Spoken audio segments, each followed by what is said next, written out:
እሺ አቤላ የኛ ወሬኛ የኛ አሽቃባጭ እኔ ነኝ የአብርሽን ህይወት የምኖረው አልክ እኮ አንተ ሰውዬ። ሁለቱን አፋታ በቃ ሩታና አብርሽ ተለያዩ፣ እስከ ህግ ድረስ ሄዱ። ልጁም በሳምንት 3 ጊዜ ማየት እንደሚችል ይኸው ተነጋግሮ ነው የጨረሱ። ካሁን በኋላ አብርሽና ሩታ ምንም ነገር የላቸውም። በቃ ልጅና ልጅ ብቻ ነው የሚያገናኛቸው ነው በቃ የሱ ሀሳብ ማለት ነው። እና አንተ ግን አቤል ማለት ነው፣ አንተ የሰው አውሬ ነህ። አንተ ሰው አይደለም አውሬ ነህ። ኢባብ ታውቃላችሁ? ኢባብ ነው አቤል ማለት ነው። የምሬ ነው የምላችሁ። አሁን ጭራሽ መጥቶ አብርሽ ሄርሜላን ፍቅራቱም ከእሷ ጋር እንደፈለገ ይስቃል፣ ጊዜ ያሳልፋል እንጂ ሄርሜላን ፍቅራቱም የብዙ ሰው ጥያቄ ነው። ካሁን በኋላ የሆነ ቁም ነገር ለእሷ ማረግ አለበት እንዴ! በግድ እኮ አይሆንም እኮ ግዴታ የለበትም እኮ አብርሽ እዚህ ህይወት ውስጥ መግባት ግዴታ የለበትም። አሁን እኮ ነው ከሚስቱ ጋር የተፋታ ሩታን እያገባት ይሄው 1 አመቱ አሁን ነው የአሁኑ ጾም ላይ ማለት ነው። ገና እኮ 1 አመት አልሞላም ሩታና አብርሽ ከተጋቡ ማለት ነው። እንዴት ነው በ1 አመት ውስጥ አንዷን ሴት አፋትተው ከሚስቱ ከመጀመሪያ ሚስት ጋር ተፋቶ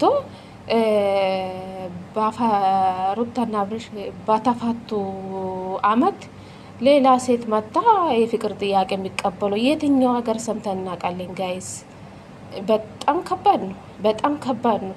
እቺ ሴተኛ ዳሪ ናት እንግዲህ አብርሽ እንግዲህ የሴተኛ ዳሪ ፍቅር ካልተቀበለ አብርሽ የውሽምትን ፍቅር ካልተቀበለ ሄርሜላ ከአብርሽ ጋር መቀጠል የለበትም። እንደ ፍቅር እኮ በግድ የለም እውነት ለመናገር ማለት ወንድ ልጅ ወዶሽ ፈቅዶሽ ካልሆነ የፍቅር ጥያቄ ካልጠየቀሽ በግድ እኮ ፍቅር በግድ አይሆንም። ዛሬ ሮታን ጥሎ እንደሄደ አንቺንም ጥሎ መሄዱ አይቀራም። በአብርሽ ተስፋ አድርገሽ የምትቀመጪ ከሆነ ደግሞ በግፊት ፍቅር ጥሩ አይመጣም። ነገ ላይ ዛሬ አንቺ ሩታ ላይ እንዳደረግሽው ማለት ነው ነገ ላይም አንቺ ላይ እንደዚህ ነገር አድርጎ መሄዱ አይቀርም። ታውቃለሽ አይደለ? አንቺ ውሽምት ማለት ነው። አንቺ ደነዝነሽ መቼም አያገባሽም። እስከ ዛሬ ዝም ብለሽ ነው ከሱ ጋር ሲዘላዘል የነበርሽው። በካሜራ ጀርባ የሆነ ነገር እኔ ምንም አላየሁበትም። አፍቅርሻለሁ እያላለኝ ነገር የለኝም፣ አልሰማውም፣ አላለኝም። እስከ ዛሬ የእሱ ማስጨነቅ ስላልፈለግኩ ነው ብላ አልተናገረችው። ኧረ አንቺ እንጃ ምን ደስተኛ ትሆናለሽ የሰውን ባልቀምተሽ ዛሬ እሺ የፍቅር ጥያቄ ጠይቆሽ ወይን አንቺ ጠይቀሽ እንኳን ቢቀበልሽ ምን አይነት ደስተኛ ትሆናለሽ? አንቺ እኮ ከልጅ አፋታሽ ጀግና ነሽ። በተለይ አቤል ብሩክ ናቸው አንቺን ያመጣው ወደ ሚዲያ ማለት ነው። እና ቻናል ከፋተልሽ አብርሽ እንዶ ታዋቂ አድርጎሻል፣ ፌመስ ሆነሻል በቲክቶክም በዩቱብም ማለት ነው። እና ኦዲየንሶች አገኘሽ። ከዚህ በለጠ አብርሽ ምን ያደርግልሽ? እንዴት ነው ሚስቱን አሁን ፈቶ ያንቺን ደግሞ ያንቺን የፍቅር ጥያቄ የሚቀበል ልጁንም ያለውን ህይወት ውስጥ ለምንድን ነው የምታስገቡን? ያላቀው አብርሽ ራሱ ቆም ብሎ ካላሰበ አሁን ዛሬ እቺ ልጅ የፍቅር ጥያቄ ተቀብሏት ነገንም እሷን ትቶ ወደ ሌላ ሴት እኮ መሄዱ አይቀርም። እውነት ለመናገር አቤል ለምን አንተ አታገባም? አንተ እኮ ነው ከሁሉም ታላቅ የተባለን አቤል ነው አሉ እኮ ከሁሉም ታላቅ የተባለው። አንተ ለምን አታገባም? ለነገር ብቻ ነው እንደምትኖረው። ግን አጭር ሰው እኮ በጣም ነገረኛ ነው አሉ እውነት ለመናገር ማለት ነው። እና አቤል ለምን አንተ አታገባ? አብርሽ እኮ የልጅ አባት ነው፣ ልጅ አለ ገና። ልጁን አላሳደገ ገና ወልዳ 5 ወር ያልሞላ ልጅ ትላንትና ከሚስቱ ስለተፋታ ጭራሽ ይሄ ውሽምትን የፍቅር ጥያቄ ካልተቀበለ ሄርሜላ ከአብርሽ መለየት አለባት። ራሷን የፈልጋ የመጣችው እናንተ ናችሁ ጎትታችሁ ያመጣችሁ። አሁን ሁለቱ በሩታና በአብርሽ መሀል እንግዲህ ምንም ነገር እንኳን ባይኖራችሁም እንግዲህ ምንም የላችሁ። የሚያገናኟችሁ ልጅና ልጅ ብቻ ነው። በፍርድ ቤትም ተነጋግሮ ያለቀ ነገር ስለሆነ ካሁን በኋላ አብርሽ ቁም ነገር ማድረግ አለባት። ስለ አብርሽ ለውሽምት ያው ለሄርሜላ ቁም ነገር ማድረግ አለባት። እንደዚህ መሆና መቀጠል የለባትም። ሴት ልጅ ነሽ፣ እድሜ የሚባል ነገር አለ አላለም። ዛሬ ነው እንደምታስበው።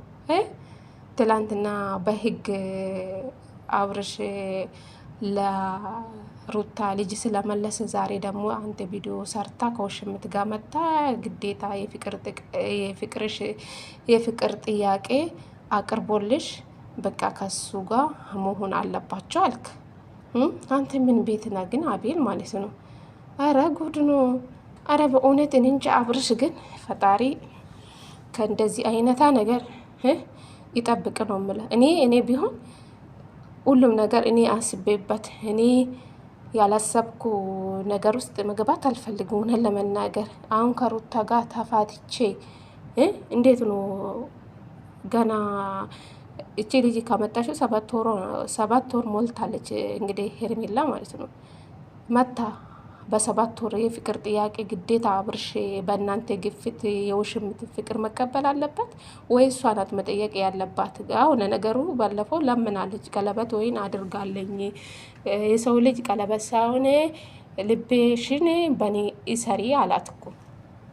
እንግዲህ እንደዛ ነው ያለ አብርሽ ማለት ነው። እና ሚስቱን ሳይፋታ በፊት ነው እሷ ሩታ ወልዳ 1 ወር ሞላች እንደ 1 ወር እንኳን አልሞላቸው የፍቅር ጥያቄ የጠየቀችው ማለት ነው። ሳይፋቱ ነው የፍቅር ጥያቄ የጠየቀችው።